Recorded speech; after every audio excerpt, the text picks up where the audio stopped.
एक लड़की हमेशा अपने पिता के संरक्षण में रहनी चाहिए। शादी के बाद पति उसका संरक्षक होना चाहिए।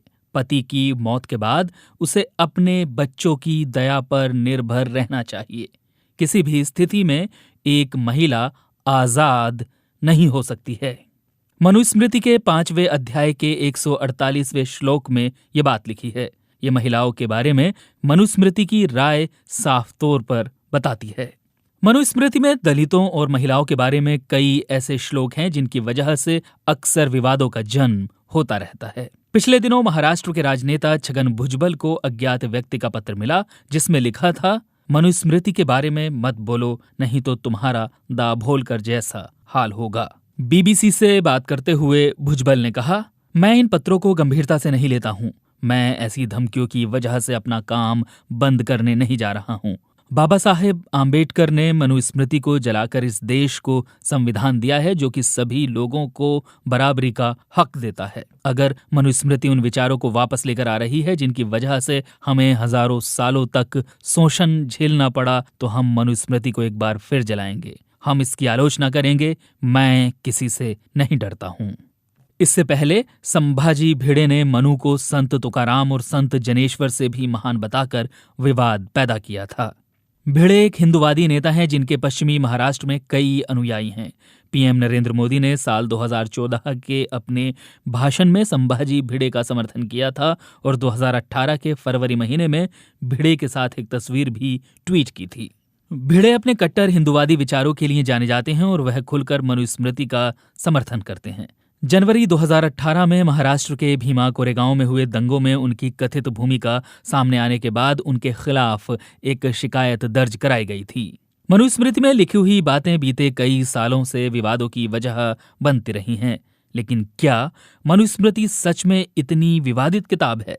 इतिहासकार नराहर कुरुंदकर बताते हैं, स्मृति का मतलब धर्मशास्त्र होता है। ऐसे में मनु द्वारा लिखा गया धार्मिक लेख मनुस्मृति कही जाती है। मनुस्मृति में कुल 12 अध्याय हैं जिनमें 2684 श्लोक हैं।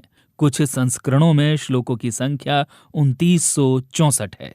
कुरुंदकर अब तक मनुस्मृति पर 3 लेक्चर दे चुके हैं। इन तीनों भाषणों को एक किताब की शक्ल दी गई है जो मनुस्मृति के अंदर की दुनिया के बारे में बताती है। कुरुंदकर मनुस्मृति पर अपनी सोच को बताते हुए कहते हैं, मैं उन लोगों में शामिल हूं जो मनुस्मृति को जलाने में विश्वास करते हैं। मनुस्मृति के फॉर्मेट को समझाते हुए कुरुंदकर कहते हैं, इस किताब की रचना ईसा के जन्म से 200-300 साल पहले शुरू हुई थी।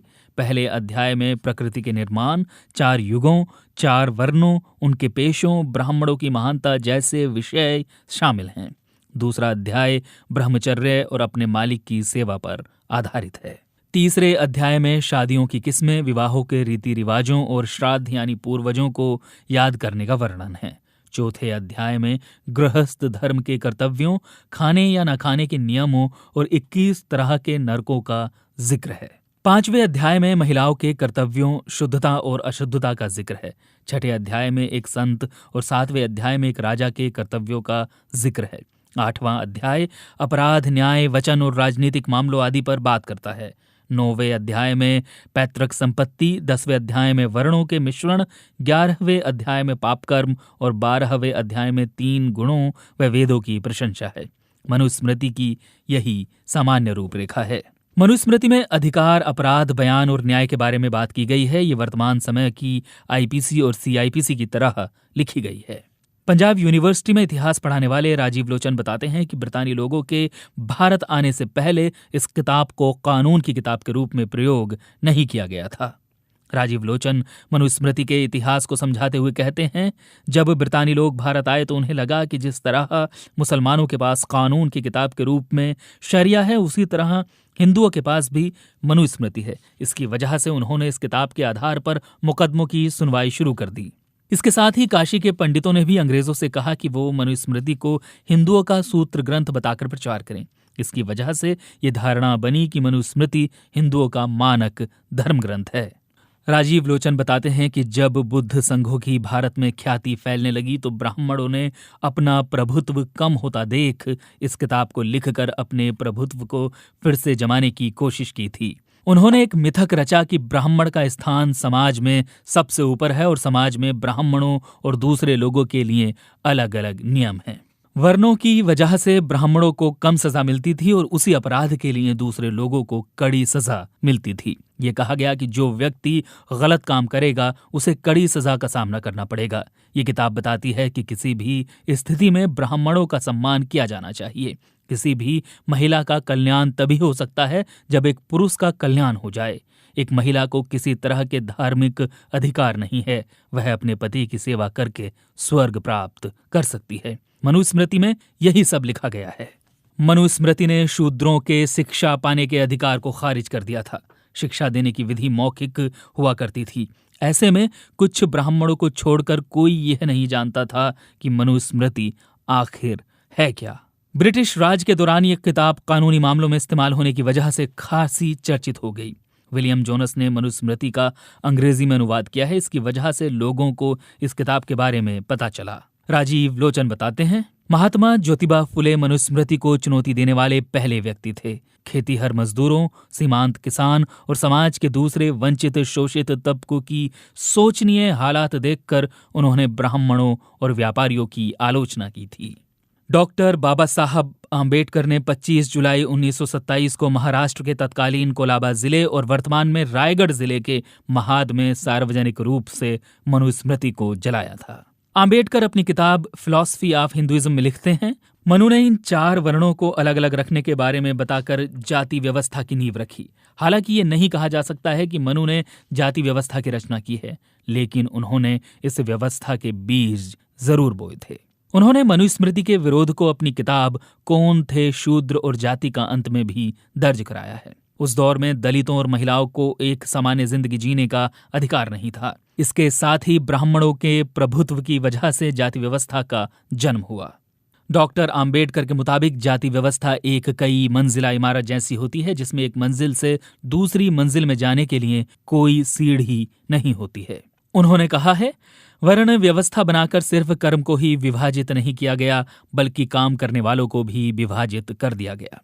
आम्बेडकर के मनुस्मृति को जलाने के बाद देश भर में कई जगहों पर इस किताब को जलाया गया। इससे अखबारों में देश और समाज पर मनुस्मृति के प्रभाव जैसे मुद्दों पर चर्चा शुरू हो गई थी। ये चीजें भारत की स्वतंत्रता के बाद भी चलती रहीं। साल 1970 में काशीराम ने बामसेफ का गठन किया और ऐलान किया कि समाज 2 हिस्सों में बटा है, जिसमें एक हिस्सा मनुवादी है और दूसरा हिस्सा मूल निवासी है। जेएनयू में पढ़ाने वाले प्रोफेसर विवेक कुमार कहते हैं, काशीराम कहा करते थे कि जातियों की रचना मनुस्मृति के आधार पर हुई है। इससे असमानताओं वाले समाज की रचना हुई। इस वजह से ये समाज 6000 जातियों में बट गया। मनुवाद का समर्थन करने वालों की संख्या भी कम नहीं है।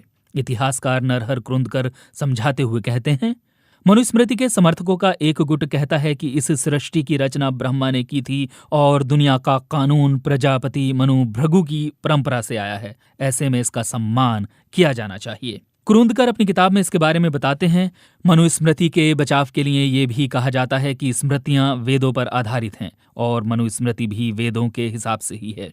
इस वजह से इसे वेदों की तरह ही सम्मान मिलना चाहिए। शंकराचार्य के साथ साथ दूसरे धर्मगुरुओं ने भी इसी आधार पर इसका बचाव किया। मनुस्मृति के आधुनिक समर्थक कहते हैं कि इस किताब के कुछ हिस्सों को छोड़ दिया जाए तो ये किताब समाज के कल्याण की बात करती है।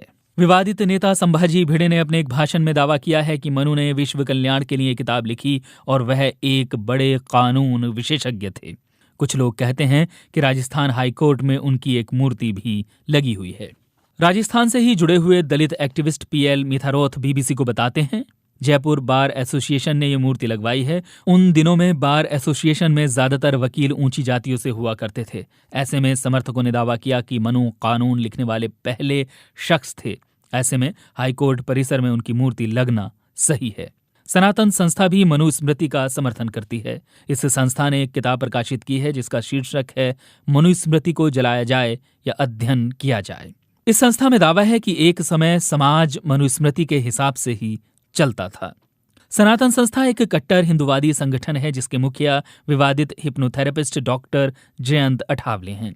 इस संस्था से जुड़े कुछ लोगों के नाम कथित रूप से गोवा और महाराष्ट्र में हुए बम धमाकों से भी जुड़े हैं। इस संस्था के कुछ लोग तर्कवादी नरेंद्र दाभोलकर, गोविंद पंसारे और पत्रकार गौरी लंकेश की हत्या में भी अभियुक्त हैं। सनातन संस्था ने यह भी कहा है कि जर्मन दार्शनिक नीशा इस किताब से काफी प्रभावित हुए थे और इसमें कहीं भी जाति व्यवस्था का जिक्र नहीं है। कुरूंदकर कहते हैं, आधुनिक शिक्षा इन लोगों के लिए आधुनिक दिमाग की रचना नहीं कर सकी, इसलिए ये लोग परंपरा को मानने वाले और रूढ़िवादी बने रहे। आधुनिक शिक्षा ने परंपराओं को मानते रहने के नए तर्क दिए हैं। डॉक्टर अंबेडकर को ऐसे लोगों पर गुस्सा आता था। उन्हें लगता था कि शिक्षा व्यवस्था पारंपरिक दिमाग को बदलने में नाकामयाब साबित हुई है। इसकी जगह रूढ़िवादी लोगों ने आधुनिक शिक्षा को एक हथियार की तरह इस्तेमाल किया है। अंबेडकर सोचते थे कि यही लोग जाति व्यवस्था और पाखंडियों के संरक्षक हैं।